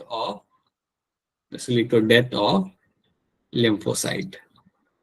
अगर इसका अमाउंट को हमने कंट्रोल नहीं किया तो मेरे लिम्फोसाइट्स की वहां पे हो जाएगी डेथ। अब आप सोचो कि अगर ऐसे करके मेरे कई सारे लिम्फोसाइट्स की वहां पे डेथ होने लगी तो हमारे प्रॉब्लम हो जाएगी ना। अगर आपके लिम्फोसाइट्स का अमाउंट अगर कम होने लगा तो बिल्कुल समझने वाली बात है that a person will have a compromise immune system. So जब आपके लिम्फोसाइट्स का अमाउंट नीचे जाएगा, so when your lymphocytes will start declining, जब इनका अमाउंट आपका यहाँ पे नीचे जाने लगेगा, so they will start declining, जब इनका अमाउंट नीचे आपका जाता है, so when they will start declining, तो इसके वजह से अल्टीमेटली आपको यहाँ पे क्या होगा, you will find you will have a compromised immune system, आपका इम्यून सिस्टम हो जाएगा यहाँ पे आपका वीक। आई थिंक आप ये बात समझ पा रहे हो कि अगर आपके डब्ल्यूसी अगर आपके कम हो गए तो सिंपल सी बात है बेटा, ये होने की वजह से you will have a weak immune system, will have a weak immune system। अब एक और बात आप यहाँ पे याद रखना कि अगर ऐसा होता है, आपकी कंडीशन वैसी ही हो जाएगी जैसे एक HIV वाले पेशेंट की होती है। HIV वाले पेशेंट के भी तो यही होता था ना कि वहां पे भी आपका इम्यून सिस्टम वीक हो जाता था और उसके बाद वहां पे आपको ट्यूबरकुलोसिस हो रहा है, निमोनिया हो रहा है, अलग अलग टाइप की बीमारी हो रही है, वही चीज आपको यहाँ पे होते हुए आपको यहाँ पे दिख जाएगी। ठीक है, this is what you find happening in a people suffering with my ADA deficiency. ये आपने यहाँ पे कहानी समझ ली, what is my ADA deficiency, और इसके वजह से आपका इम्यून सिस्टम आपका यहाँ पे हो जाता है वीक। क्या इतनी बातें आप सबको यहाँ पे समझ आ रही है? Is this story clear to all of you? Yes sir. Yes sir. Right, सारे बच्चे फ्रॉम Punjab, UK, Yes, sir. Himachal, I hope सबको क्लियर है। ठीक है, जब तक हमारे पंजाब से कई सारे बच्चे जो नए हैं, इसलिए like I will be asking you this question to you multiple times. एक बार आप पुराने हो गए then ठीक है, then I won't be very concerned, right? So alright, so I hope this is something which is clear to all of you। ये चीज आपको यहाँ पे समझ आ रही है। अब अगर ऐसी कंडीशन हो रही है किसी को, तो आप इसका ट्रीटमेंट आप कैसे कर सकते हो? How you can do the treatment over here? देखो, ट्रीटमेंट के अंदर आप यहाँ पे आप एक चीज यहाँ पे कर सकते हो, you can do one thing, कि आप एक पेशेंट में से निकाल लो कुछ अपने WBCs। सो समझो एक पेशेंट है और उस पेशेंट में से आपने निकाल लिया अपने WBCs, right. So you have affected person, so आपके सामने आपका केस आया, एक अफेक्टेड पर्सन आपके पास आ चुका है यहाँ पे, तो आप क्या करोगे, उसमें से आप निकालोगे पहले आपके WBCs। सो आप इसमें से कुछ WBCs को आप निकाल लोगे, ठीक है। So I have taken out all this WBCs, और ये जो WBC मैंने यहाँ पे निकाले हुए हैं ना, इनके अंदर मैं इन्फेक्ट कराऊंगा एक रेट्रोवायरस को। तो बेसिकली मैं क्या करूं, अब मेरा देखो मेरा काम क्या है, मुझे एक फंक्शनल जीन को इन WBC के अंदर मुझे यहाँ पे डालना है। I have to add a functional gene in this WBC के अंदर मुझे यहाँ पे डालना है। तो मैं पता है क्या करूंगा, एक रेट्रोवायरस को पकड़ के लाऊंगा मैं यहाँ पे, एक रेट्रोवायरस को मैं यहाँ पे लाऊंगा पकड़ के, समझे, मेरा यहाँ पे है एक रेट्रोवायरस, और इसके अंदर मैं लगाऊंगा मेरे यहाँ पे फंक्शनल जीन। सो इसमें मैंने लगाना है मेरे यहाँ पे, इसका जो DNA होगा, इस DNA के अंदर मैं लगाऊंगा मेरे यहाँ पे। अच्छा, प्लीज डोंट डू दैट कि सर इसमें तो RNA होता है, सर DNA कैसे आ गया इसके अंदर, right. We have added a cDNA over here, so अभी आप डायरेक्टली ऐड होगी, यहाँ पे हम DNA यहाँ पे यूज कर रहे हैं, ठीक है। So we have taken this retrovirus, और इसमें मैं अपने यहाँ पे कॉम्प्लीमेंट्री DNA, या मैं कहूंगा ये मेरा वो DNA होगा जिसके अंदर आपका होगा यहाँ पे functional gene. This DNA will have the functional gene. Functional gene of what? Functional gene of my adenosine deaminase। तो इस एंजाइम का जीन मेरे यहाँ पे रेडी लग चुका है मेरे यहाँ पे रेट्रोवायरस के अंदर, और मैं इन्हें बोलूंगा कि जाके इन्फेक्ट करो। अब मैंने जाके यहाँ पे बोलूंगा कि जाओ इन्फेक्ट करो, now you go and infect this all this cells. और जब ये जाके वहां पे इन्फेक्ट करेंगे, so when they will go and infect this cells, so ultimately आपके यहाँ पे क्या होगा, यू विल फाइंड कि आपके फंक्शनल जीन आपके अंदर तक पहुंच जाएंगे। So now all the cells will have the functional gene। अगर मेरा फंक्शनल जीन सारे मेरे DNA के अंदर पहुंच चुका है, सारे मेरे सेल्स के DNA अगर पहुंच चुका है, तो सिंपल सी बात है, दैट ऑल्सो मीन्स कि मेरा वहां पे अब एंजाइम भी बनेगा। आप समझ रहे हो ना इस बात को, कि मेरा जो सेल था, सेल के जीनोम के अंदर मेरा, हाँ, जो मेरा सेल का जो जीनोम था उसके अंदर मेरा पहुंच चुका है मेरा फंक्शनल जीन। सो मेरे सेल का जो जीनोम था, मतलब जो मेरा व्हाइट ब्लड सेल का जो DNA था, उसके अंदर मेरा फंक्शनल जीन जाके लग चुका है, मेरा फंक्शनल जीन यहाँ पे जाके आपका यहाँ पे लग चुका है। और जब ये वहां पे जाके लगेगा, so when it has attach over there, then that's what you want ना। ये आपका जीन कौन सा है, this is the gene for my gene of adenosine deaminase. अब कुछ नहीं होगा, अब आपको पता है क्या करना है, इन सारे सेल्स को आप वापस उस पेशेंट के अंदर डाल दोगे। तो जो भी आपने यहाँ पे सेल्स निकाले थे, उन सेल्स के अंदर आपने अपना इन्फेक्ट कराया, अपने रेट्रोवायरस को इस्तेमाल करके अपने फंक्शनल जीन को आपने वहां तक पहुंचा दिया, और उसके बाद you will allow this cells to get back into the person's body. एक बार आपने इन सेल्स को वापस से पर्सन की बॉडी में डाल दिया, तो सिंपल सी बात है, ये सारे सेल्स वहां पे सर्वाइव करेंगे और इनको कुछ नहीं होगा। तो इन सब के अंदर आपका जीन वहां पे लगा हुआ है, and they will be able to live in that condition for अच्छे खासे टाइम के लिए आप पे रह जाएंगे। सो इस तरीके से आप यहाँ पे ट्रीटमेंट कर सकते हो। This is a example of my gene therapy.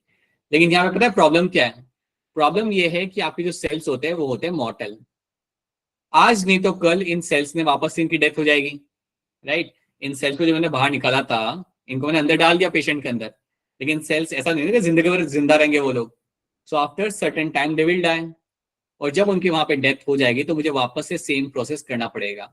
उस पेशेंट को मुझे बार बार बुलाना पड़ेगा अपने क्लिनिक के अंदर, उन सेल्स को निकाल के मैं अपना DNA वहां पे डालूंगा, और फिर वापस से उसको बॉडी के अंदर डालना पड़ेगा। सो this is not a complete cure. ये मुझे मल्टीपल टाइम्स करना पड़ेगा एक पेशेंट के साथ, तब जाके उसको एक रिलीफ मिल सकता है।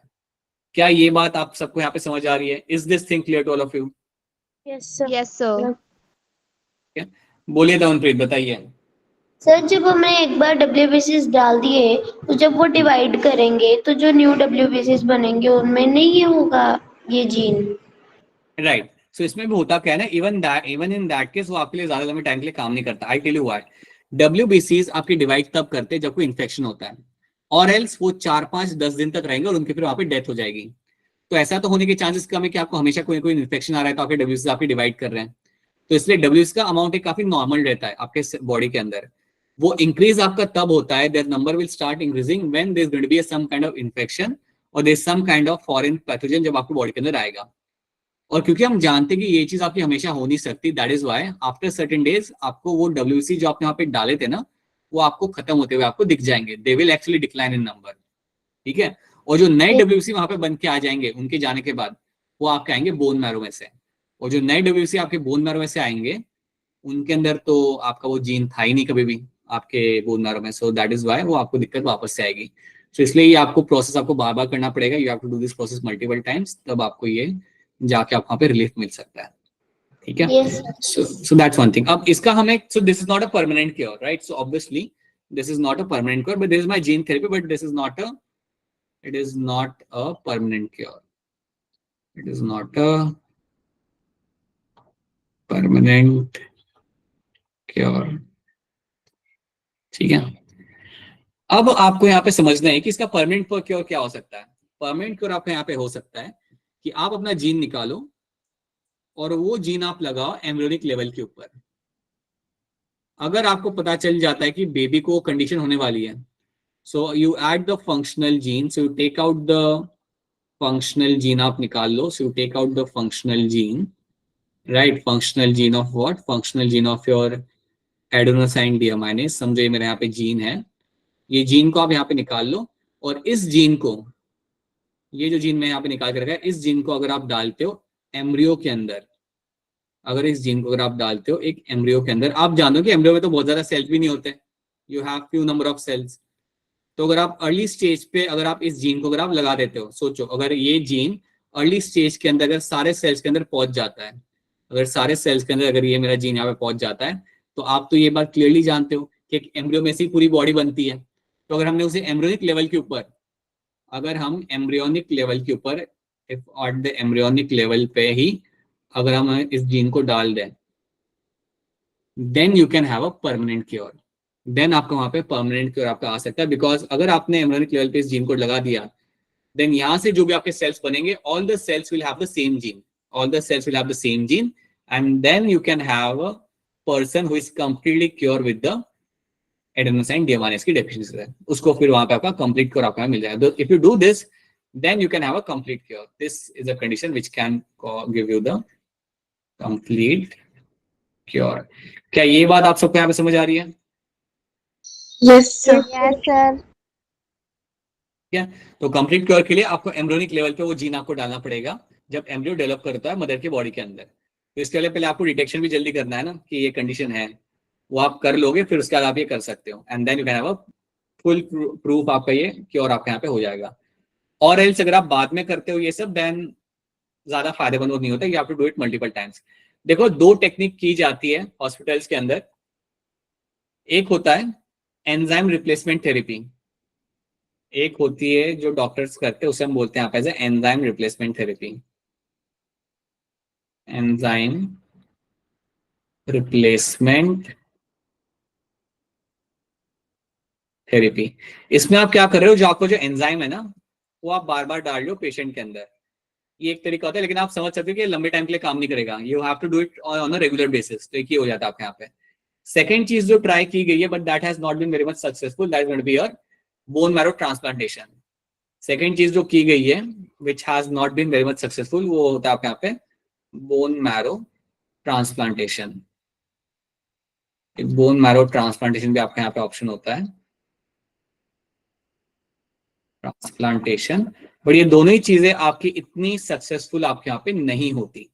अब बोन मैरो ट्रांसप्लांटेशन आपका क्यों ना था वो हम इस लेवल पे इस डिटेल में हम नहीं सीख सकते, बट याद रखना दैट इज ऑल्सो समथिंग जो वो बहुत ज्यादा फायदेमंद नहीं होता। तो ये दो चीजें की जा सकती है but has not given us a very fulfilled result, आपको यहाँ पे नहीं मिला। तो इसलिए you go for a gene therapy, या फिर आप ये कर सकते हो जहाँ पे आप सेल्स निकाल के सेल्स में जीन डाल के आप वापस डाल लो सेल्स को अंदर, बट ये आपको बार बार करना पड़ेगा। और else you can add the functional gene inside the embryo at the very early stage, तो आप उसे वहां पे कंप्लीट क्योर आप वहां पे निकाल सकते हो। क्या ये बात आप सबको समझ आ रही है? यहाँ पे पंजाब Yes, sir. बच्चों को ये सब चीजें समझ आ रही है? Yes sir.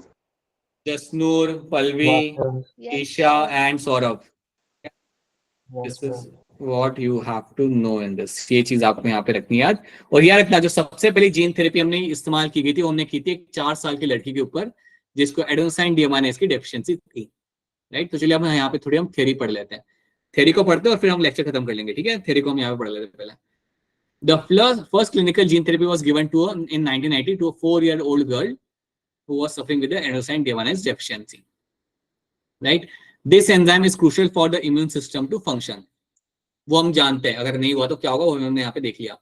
The disorder is caused due to deletion of the gene of adenosine deaminase. एक जीन है जो आपका डिलीशन हो चुका है, उसका वो काम नहीं कर रहा, तो ये एंजाइम आपका बन नहीं रहा। In some children, ADA deficiency can be cured by bone marrow transplantation. In others, it can be treated by enzyme replacement therapy. जो मैंने आपको बोला, बच्चों में कई बार हम दो चीजें यहाँ पे कर सकते हैं। We can do the bone marrow transplantation, आप यहाँ पे कर सकते हो। दूसरी चीज आप यहाँ पे कर सकते हो as a enzyme replacement therapy, आप यहाँ पे कर सकते हो। In which functional ADA is given to the patient by injection, जिसमें आप पेशेंट के थ्रू आपका एंजाइम आप वहां पे डालते हो। बट प्रॉब्लम है यहाँ पे, but the problem with the both of this approach that they are not completely curative. ये दोनों के दोनों कंप्लीटली क्यूरेटिव आपके यहाँ पे नहीं होते। इससे मैंने आपको बोला था कि ये दोनों तकनीकें जो आपके यहाँ पे ये इतनी सक्सेसफुल आपके लिए यहाँ पे नहीं है, कंप्लीटली ये आपको आपके रिक्वायरमेंट आपके क्योर को फुलफिल नहीं करती। As a first step towards gene therapy, अब देखो यहाँ पे हम करते क्या, अब देखो वो लोग लिम्फोसाइट्स वाली कहानी बता रहे हैं। देखो यहाँ पे as a first step of a gene therapy, lymphocyte from the blood of a patient are grown in a culture outside the body। तो आप क्या करते हो, पेशेंट में से लिम्फोसाइट निकालोगे और उससे आप ग्रो करोगे आपके लैब के अंदर।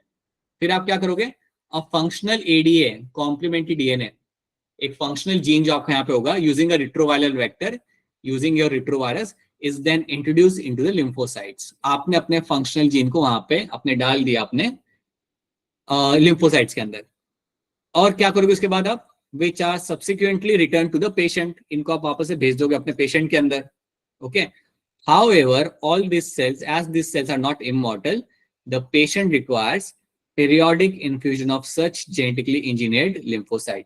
क्योंकि आप ये जानते हो कि ये जो आपकी कंडीशन है ये आपकी it is not a complete cure, that is why like ये आपको बार बार करना पड़ेगा, you have to add those lymphocytes multiple times।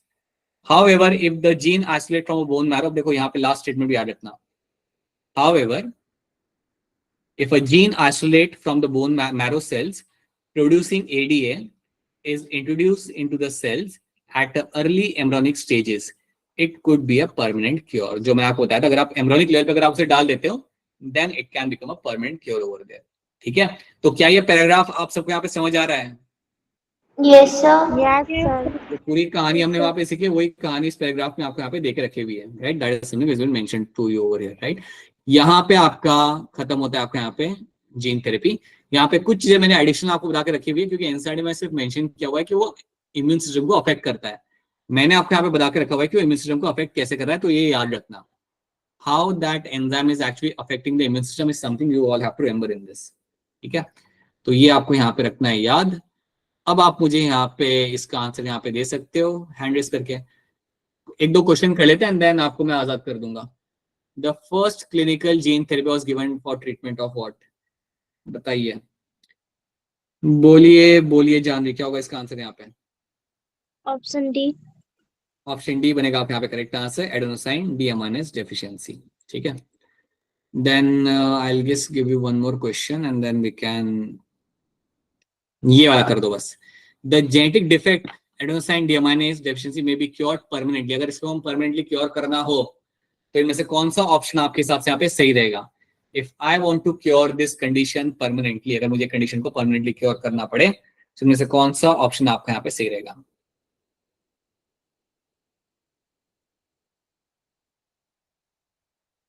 Permanently cure करने के लिए, to cure the adenosine deaminase deficiency permanently, तो आप इनमें से कौन सा ऑप्शन आप इसमें इस्तेमाल कर सकते हो? बताइए सौरभ, क्या लग रहा है आपको इसका आंसर? सौरभ अनम्यूट करके बोलना पड़ेगा। B option. बैटमैन वाला बी लग रहा है, डेली वाला डी लग रहा है? बैटमैन वाला।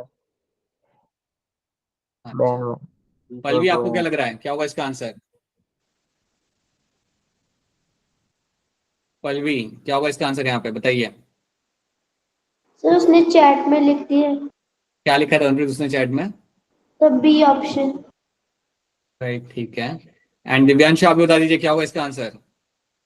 Sir B. भी लग रहा है। दिव्यांश आप कहाँ से हैं? उत्तराखंड। मतलब कौन से स्टेट से हैं? उत्तराखंड। ऑलराइट। क्लास समझ आ रही है आपको? यहाँ पे आप नए हैं ना क्लास के अंदर, इसलिए पूछ रहा हूँ। कैसा लग रहा है आपको? सर बढ़िया लग रहा है। बढ़िया लग रहा है, ये थोड़ा ज्यादा हो गया बट ठीक है। आई होप क्लास समझ आ रही है आपको। यहाँ पे कोई भी अगर दिक्कत आए then please reach out to us. So yes, option B बनेगा यहाँ पे correct answer. Introducing bone marrow cells producing ADA into a cells at a embryonic stage। अगर आप embryonic stage पे अगर आप ये डाल लो then you can have your all complete cure। ठीक है, so yes that is what we have done। ये चीज हमने यहाँ पे कर लिया। so this is what you have to remember in this। और बाकी क्वेश्चंस आप एज अ होमवर्क आप यहाँ पे देख लेना। तो this is where your gene therapy वाली कहानी आपके यहाँ पे खत्म होती है। you can see all this question later on। सारे आसान क्वेश्चन है, ये भी आप कर लोगे। this is also very simple so you can do the remaining things by yourself, right। तो क्या हमने आज के क्लास में 2 चीजें पढ़ी हैं, 3 चीजें पढ़ी हमने यहाँ पे। आरएनए इंटरफेरेंस, जीन थेरेपी और जेनेटिकली इंजीनियर्ड इंसुलिन। क्या आपको तीनों टॉपिक आप सबको यहाँ पे समझ आ रहे हैं? Yes sir. सर क्या तो ठीक है, you have to read now NCERT. NCERT पढ़ो। अगले क्लास में जब हम मिलेंगे तो शायद आपका चैप्टर भी खत्म हो जाए, शायद, कंफर्म नहीं लेकिन शायद खत्म हो जाए, बिकॉज चैप्टर में ज्यादा कुछ अब रहा है नहीं, right. These are the main things. अब now will talk about the transgenic animals, जहाँ पे हम एनिमल्स के ऊपर करेंगे एक्सपेरिमेंट। मतलब देखेंगे कि क्या क्या एक्सपेरिमेंट वहां पे किए जाते हैं एनिमल्स के ऊपर ताकि हमें बेनिफिट होता है। क्या आप लोग सपोर्ट करते हैं एनिमल्स के ऊपर जो होते हैं एक्सपेरिमेंट उसको लेके? Do you support that? No no sir. No sir. वही पढ़ोगे वही पढ़ाएंगे हम आपको और उसमें बताएंगे कि क्यों करना चाहिए उनके ऊपर टेस्ट। ऑलराइट, ठीक है। So that is something we have done. अगर आपके यहाँ पे कोई सवाल है तो अपने सवाल पूछ सकते हो। यहाँ पे आपका लेक्चर खत्म होता है, ठीक है। सो बताइए if you have any questions, specially Punjab के बच्चे, अगर कोई सवाल है तो आप अपना सवाल पूछ सकते हो। अगर कोई सवाल नहीं है सो आपका लेक्चर यहाँ पे खत्म होता है। आई डू अंडरस्टैंड कि एट टाइम्स आपको थोड़ा दिक्कत आ सकता है बिकॉज ऑफ द नेटवर्क और उसको लेके कभी आपको दिक्कत आ सकता है, बट आई थिंक